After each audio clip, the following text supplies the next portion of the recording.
Welcome to the Give and Go. My name's Tim, and thanks for joining us today on 32 for 32 as we're looking at the Los Angeles Chargers, their moves that they need to make this offseason, looking back at the 2017 NFL season.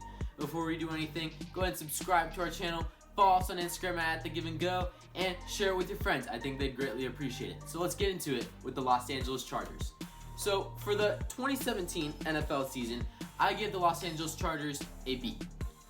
It was LA Season 1. If you remember the fiasco last January, they had that new logo that came out that looked like a combination of the Dodgers and the Tampa Bay Lightning logo, and that is no longer the case. They kept the logo that they had in San Diego, and I think that was a huge mistake. I think they should totally rebrand in the upcoming years, or they need to move out of LA. The Rams clearly have the heart of LA at this point, with Todd Gurley and Jared Goff going off this past season. So it is a clear arms race between the Chargers and Rams for the heart of LA, and I think the Rams have the lead at this point in time. The team didn't have the support of the city, as you know, and in my opinion, it still doesn't, and it won't ever unless they continue to compete and win a Super Bowl before the Rams do. In a 30,000-seat stadium at the StubHub Center, the attendance was dismal. If you remember, the Miami Dolphins were making more noise there than the Chargers, and so were the Eagles. Ridiculous. They started 0-4, a bad way to start in a new city, and were tipped to be at the bottom of the league. And following those losses, they only lost to the Patriots, Jaguars, and Chiefs the rest of the season. So they had some talent. They just had to put it together with Anthony Lynn coming in year one.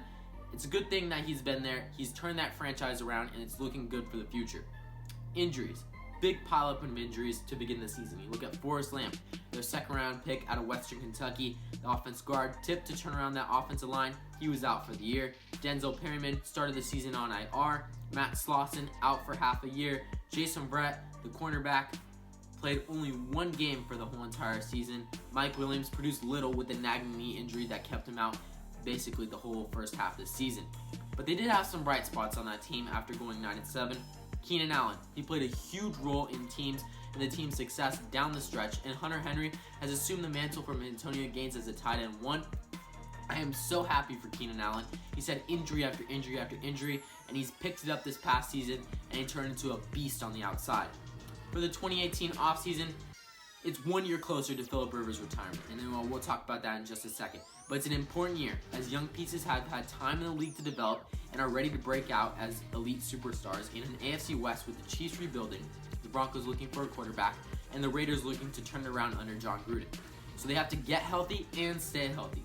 Jason Brett and Casey Hayward opposite him will be tough in 2018 for teams to play against. Mike Williams, Keenan Allen, and Travis Benjamin will be a great receiving core for Philip Rivers to throw to, as well as Austin Eckler and Melvin Gordon in the backfield, with also Hunter Henry. It's an elite offense, that team. Offense line will improve with Lamp coming in, but they also need to add some pieces there. One of the biggest struggles for this team in the 2017 NFL season was the kicker. They lost games at the beginning of the season for not having a good kicker. They started off with Young Kuhu. He started 3 of 6 for the season. Horrible, 50%. Nick Novak, he went on IR in November. Travis Coons, and then Nick Rose. 4 kickers in a year. That's ridiculous. And you look at that's just an insane number of kickers. They have to look to either sign a veteran kicker this offseason or draft a kicker. In my opinion, signing a kicker is the best bet. They have many options as well.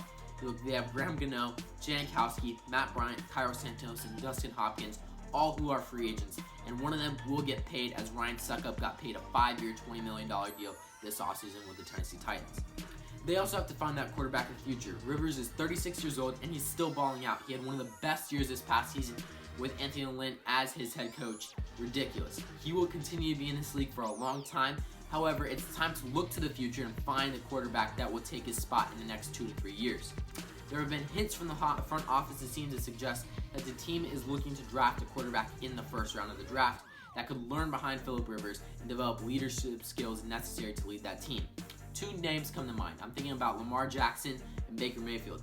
If you guys watch Bleacher Report, you know Chris Sims is such a big fan of Lamar Jackson, and he should not become a wide receiver in the NFL. I have to go back myself and look at some of the tape, but I definitely think that Lamar Jackson is Michael Vick-esque with a smaller body, so that might be difficult for him.